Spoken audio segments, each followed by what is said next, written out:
Assalamualaikum warahmatullahi wabarakatuh. Bismillahirrahmanirrahim. Alhamdulillahirrabbilalamin. Allahumma salli ala sayyidina Muhammad wa ala ali sayyidina Muhammad. Teman-teman sekalian yang dirahmati oleh Allah, sebagaimana yang kita ketahui bersama bahwa Islam menghukumi haram buat beberapa jenis zahirnya binatang. Salah satu contoh binatang yang dekat dengan manusia yang dihukumi haram adalah anjing. Bukan hanya haram memakan dagingnya, tetapi air liurnya juga dihukumi haram atau najis. Namun di balik hukum keharaman dan najisnya anjing ini, sebetulnya ada satu hikmah penting yang kita selaku makhluk sempurna harus memahaminya. Namun sebelum masuk kepada inti penyampaiannya, sedikit kita bincang-bincang terlebih dahulu. Hukum tentang keharaman dan najisnya liur anjing didasari oleh hadis nabawiyah. Mengapa hanya didasari oleh hadis, tidak berdasarkan Al-Quran? Karena tidak ada ayat Al-Quran yang menyampaikan perkara ini, namun bukan berarti hukum tersebut tidak valid. Karena para ulama memandang derajat hadis nabawiyah bisa dikatakan setara dengan Al-Quran, karena hadis nabawiyah juga bersumber dari kalamullah. Selain dari itu, jika suatu perkara tidak dijelaskan secara eksplisit di dalam Al-Quran dan hanya ada di dalam hadis, bukan berarti tidak valid. Contoh, salat fardu 5 waktu sehari semalam sebanyak 17 rakaat. Secara eksplisit tidak demikian bunyi perintahnya di dalam Al-Quran. Namun hadis menjelaskan yang demikian. Maka menjadi wajiblah hukum melaksanakannya 5 waktu dalam sehari semalam sebanyak 17 rakaat. Perlu juga dipahami bahwa keharaman dan najisnya liur anjing adalah qudratullah. Allah melalui hadis nabawiyah menginformasikan hukum ini sebagai penjelasan kodrat anjing yang dia tetapkan. Dengan demikian, itu artinya keharaman dan najis liurnya anjing bukan untuk dibenci, tetapi untuk diyakini dengan pemahaman. Dan hari ini sudah diakui secara ilmiah bahwa liur anjing mengandung banyak kuman dan cacing pita. Itu artinya mengandung banyak kemudaratan.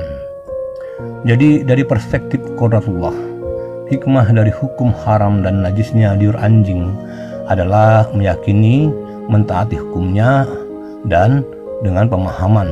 Salah satunya adalah ilmiah.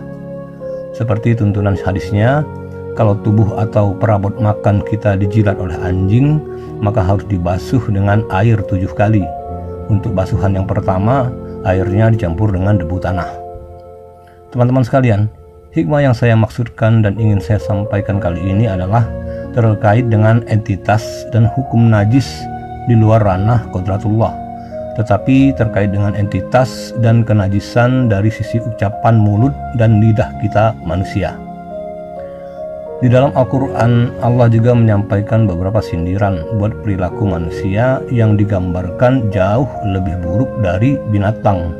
Contohnya, Allah Subhanahu wa Ta'ala berfirman yang artinya, dan perumpamaan bagi penyeru orang-orang kafir adalah seperti penggembala yang meneriaki binatang yang tidak mendengar selain panggilan dan teriakan. Mereka tuli, bisu dan buta, maka mereka tidak mengerti.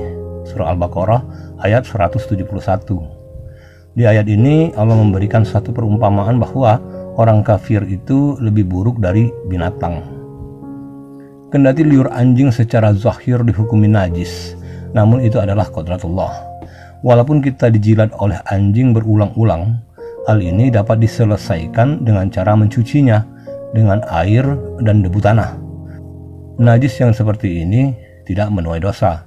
Sebetulnya, najis yang demikian sama dengan najisnya feses atau air seni kita, di mana hukumnya kita wajib beristinja sehabis buang air kecil atau air besar.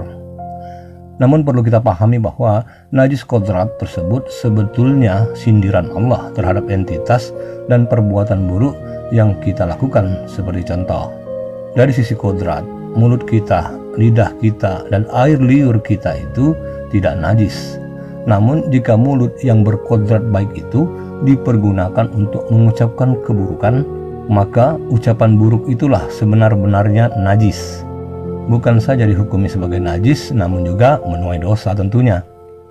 Ada banyak manusia yang membiasakan mulut dan lidahnya mengucapkan kenajisan, seperti menggibah, menghasut, memfitnah, mencelah, memaki, meneriaki, menghardik, mengumpat, banyak tertawa, dan berdusta.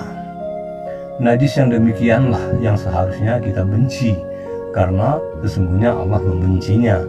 Bukan hanya karena keburukan dan dampaknya saja, tetapi karena najis yang keluar dari mulut yang demikian adalah kenistaan dan menuai dosa, serta menyudut kerusakan tatanan sosial manusia.